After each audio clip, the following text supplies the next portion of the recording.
to those who have died for what they believe in, for us who in the front lines remain. This is war. To live is Christ. To die is gain.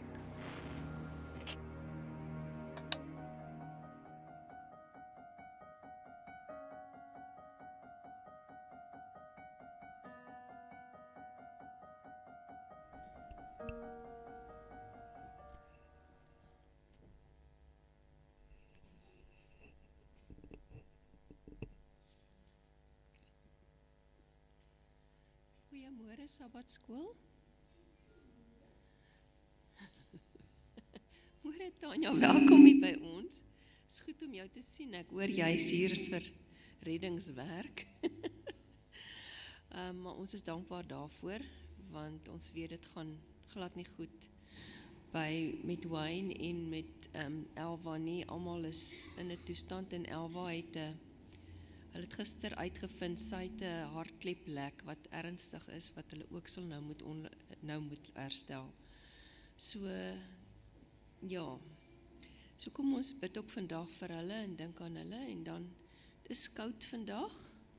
En ek wil net dat ons dink aan die mense wat nie hitte het soos ons nie. Ons het daarom 'n ketel en 'n warmwatersak en 'n gasstoofie en 'n gasverwarmer en elke ding, maar daar's mense wat dit glad nie het nie, en daar's mense wat doodgaan van die koue. So, kom ons open met lied 348, Red wat verlore gaan.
Here, soos die boodskap sê in die lied wat ons nou gesing het, red wat verlore gaan, help die wat sterwe.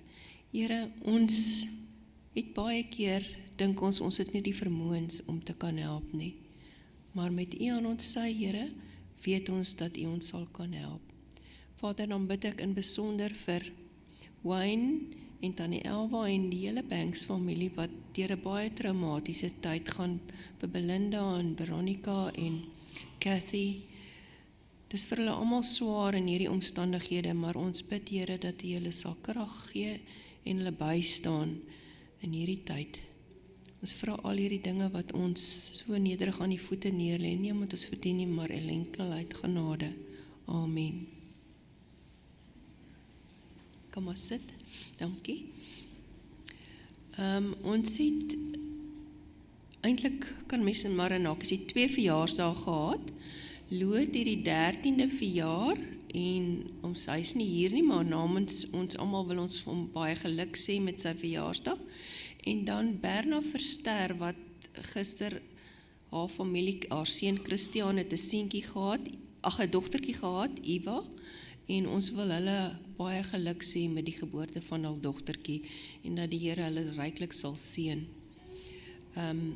Ons het geen huwelike waarvan ek weet nie. En ons kan nou na die sending verhaal kyk asseblief, dankie. Heavily when 6-year-old Julia arrived at the Seventh-day Adventist preschool in Poland. Children took off their wet coats as they walked into the room. It was time to begin the day with worship. Julia sat at her desk and waited for the teacher to speak. She knew what the teacher was going to ask, and she was ready to answer. When the 10 or so children were seated and quiet, the teacher asked the question that Julia was waiting to hear. "Good morning, children," the teacher said. "Who has something to thank God for today? Who has something that they want to ask God for today?" Julia's arm shot up. "Yes, Julia?" the teacher asked. "I want to ask God to stop the rain," Julia said. "I want to go outside." The teacher smiled. She knew that Julia wasn't the only child who wanted to go outside. All the children came to preschool looking a little sad about the rainy weather because they looked forward to going outside every day. At Julia's preschool, the children don't only go outside for recess, they also go outside to learn about God. Every day, the teachers take the children outside to explore God's nature in the fields and forest around the preschool. They play and eat outside. Sometimes Julia climbs trees with her little brother. Other times, they put slices of bread on sticks and hold them over an outdoor fire. Julia likes eating yummy, crunchy toast that she made herself. The teacher looked at Julia and the other children in the classroom, and then she looked out the window. The rain seemed to be falling even more heavily than before. It was supposed to rain all day. But she was pleased that Julia wanted to ask God for help. Julia's parents didn't pray at home. Julia had only learned to pray when she came to the Adventist preschool. "Of course, we can pray for God to stop the rain," the teacher said. "It would be nice to go outside today." After all the children had a chance to give their thanks and requests to God, the teacher prayed. "Dear God, please give us a few hours without rain so we can go outside." 9 o'clock arrived. It was the time the children usually went outside. Julia looked out the window. The rain had stopped. With great joy, Julia and the other children put on their coats and ran outside. The grass was wet, the trees were wet, but there was no rain falling from the sky. They could learn about God in nature. When lunchtime arrived, the teacher called the children to come inside to eat. The children filed into the cafeteria, which they shared with bigger kids from the elementary school. As they began to eat, the rain started to fall heavily again. Julia was filled with awe about the power of God. He had heard her prayer request, and he had answered it in a wonderful way. "Wow, teacher," she said, "God answered our prayer. It wasn't raining when we went outside. It started to rain when we came inside. God is incredible. Thank you for your Sabbatskool mission offerings that help church schools around the world teach children such as Julia about the wonderful love of God."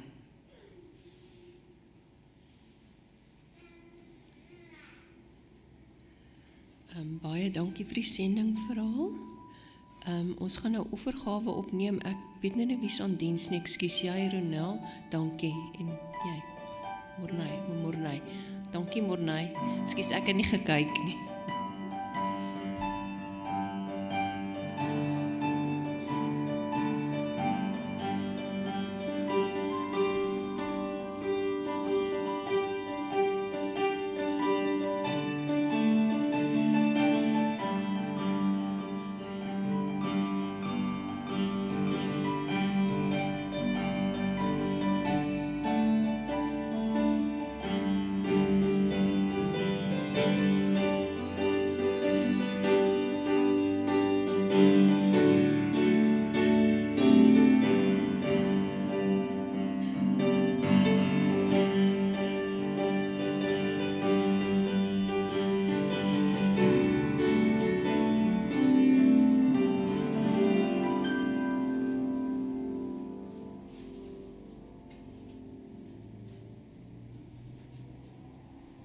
Baie dankie julle twee. Kom ons sluit die oë. Ons sluit die oë. Onse Vader wat in die hemel is, baie dankie dat ons nog bevoorreg is om te kan gee. Wil U hierdie geld asseblief gebruik om U sendingwerk uit te brei, sodat U woord kan verkondig word aan elke volk en taal. Ons vra dit nie om ons te dien nie, maar alleen uit genade. Amen.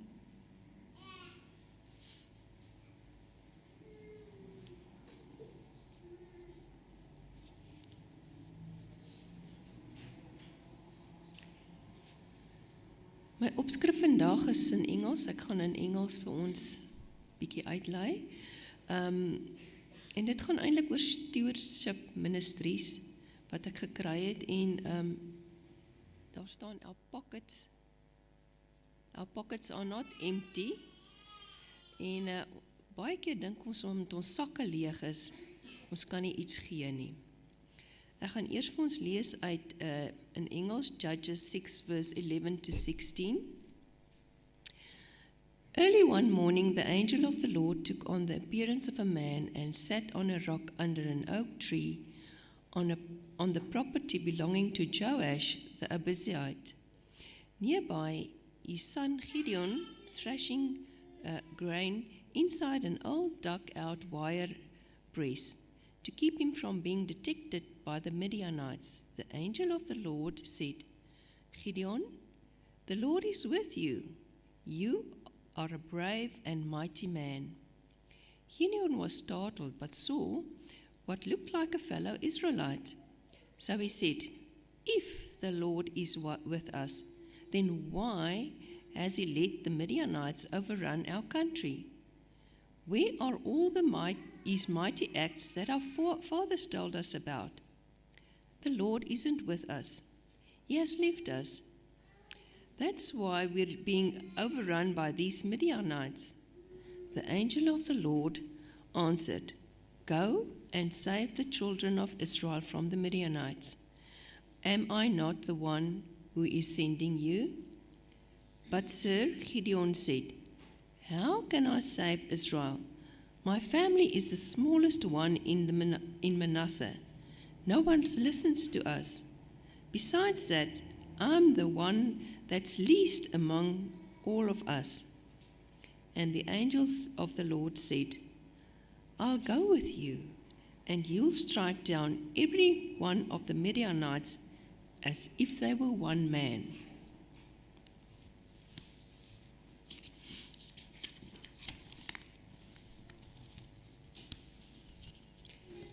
In Johannes 10 vers 10 sê dit, I have come that they may have life and have it in full. This promise of Jesus embraces all dimensions of existence, and it can start now.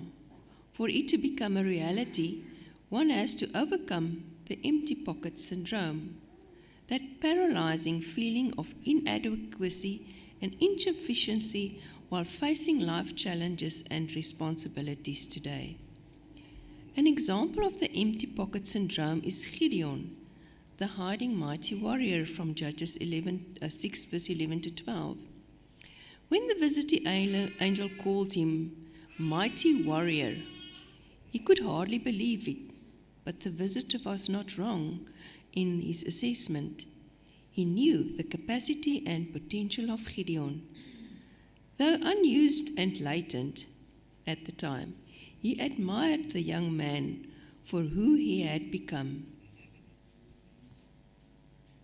The question is, how do you overcome the empty pocket syndrome and live abundantly as a faithful partner in God's mission?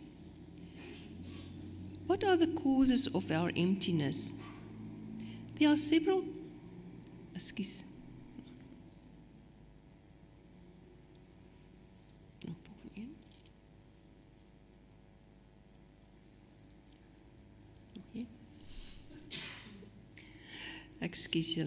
There are several causes of the empty pocket syndrome. The repetition of oppressive traumatic experience is a major one. We read in Judges 6 verse 2, because the power of the Midian was so oppressive, the Israelites prepared to shelter themselves in the mountains, the clefts, the caves, and strongholds. Israel was under attack from a powerful enemy for a period of 7 consecutive years. They ended up thinking that they could not do anything to change their situation. The people ran into the mountains, and Gideon hid in the winepress. He chose to endure the resignation without realizing that he had the power to transform reality. Another paralyzing factor is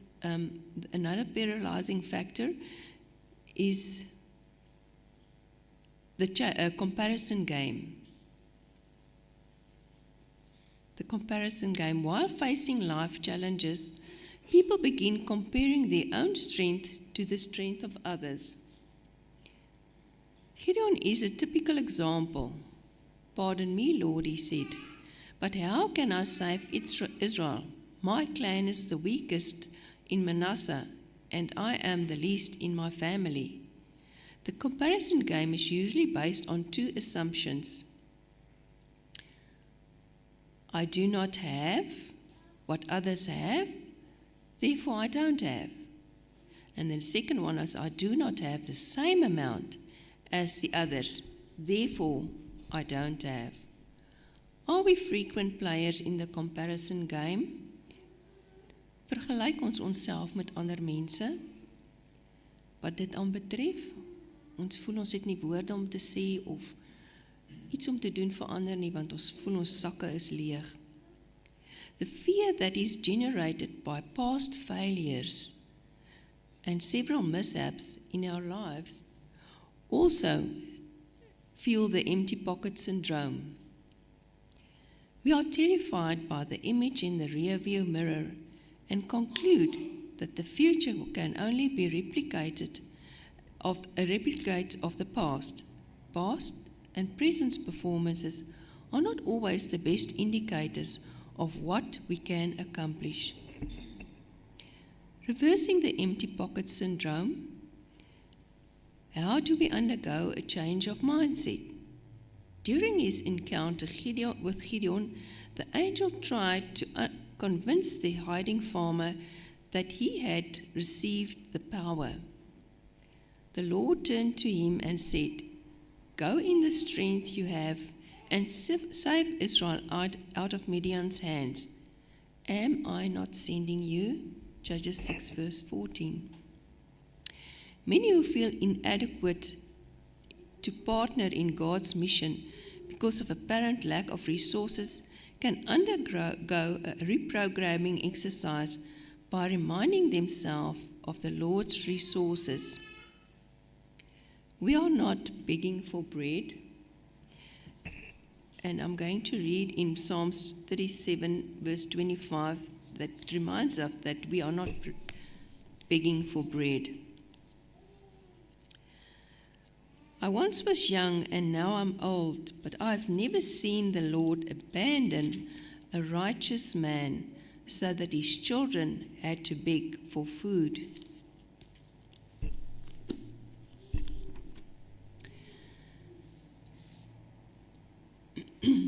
In Philippians 4 verse 19, our needs are satisfied. My God will supply all your needs from his glorious riches, which because of Jesus Christ now belongs to you. And the third one is the capacity to produce wealth. And I'm reading in Deuteronomy 8 verse 18.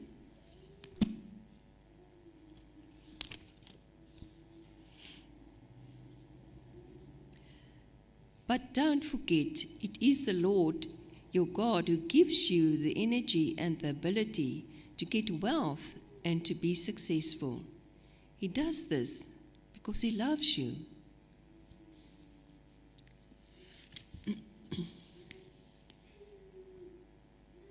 Each of these options is a clear statement that our pockets are not empty. Next one.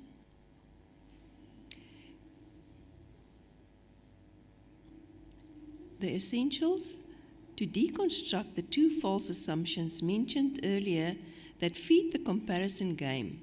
Our differences from others do not disqualify us from service. First, the Bible recognizes and affirms diversity in gifts of various natures. In verse 1 Corinthians, verse 12, verse 9, it says,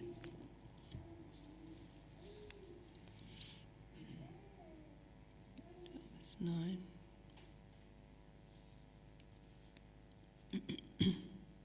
it says here, if my entire body are one big foot, what? No, dis verkeerd. Ekskuus julle. In Corinthians 12 verse 9. I'm sorry, I'm reading the wrong verse. 12 verse 9. Someone else is given a special measure of faith, and another is given the gift of healing, and so on. All are given the same Holy Spirit. But it doesn't mean that we always have to have the spiritual gifts. We can also have gifts that we can do with our hands and our body and our talents that we have. And I'm reading from Exodus 31, verse 2 and 3. I have chosen Bezalel, the son of Uri, the son of Ur, from the tribe of Judah, to help you build the sanctuary.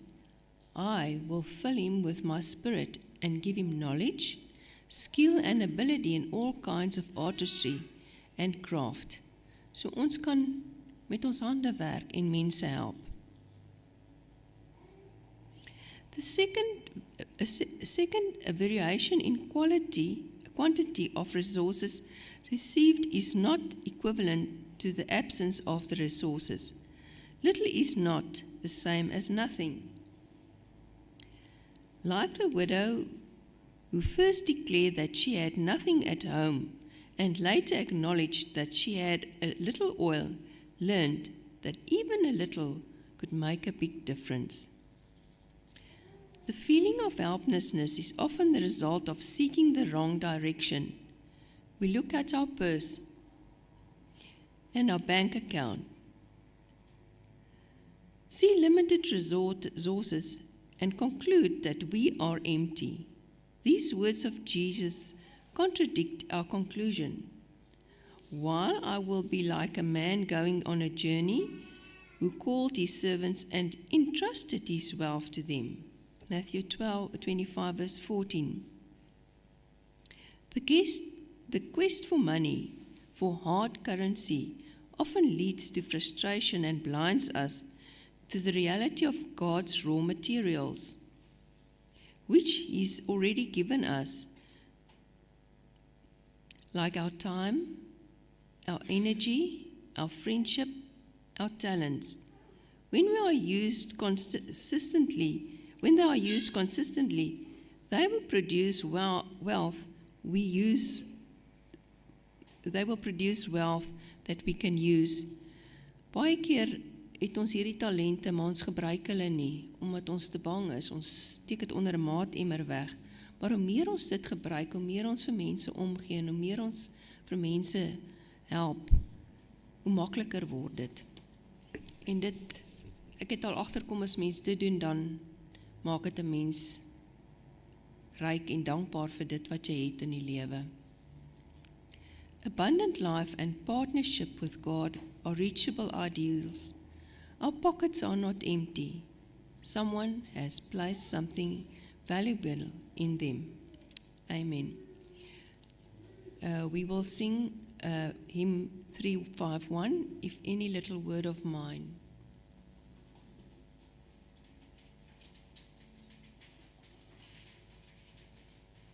Dankie, David.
Ons sluit die oë. Onse Vader, gee vir ons 'n oor om te luister, 'n skouer om op te huil, woorde om te bemoedig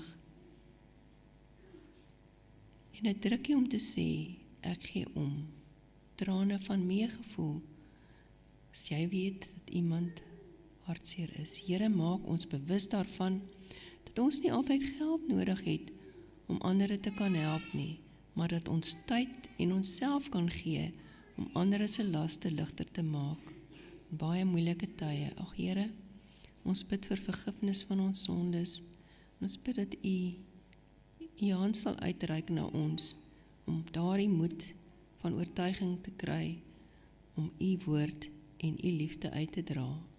Amen. Ons sal nou skuif vir die Sabbatskool les.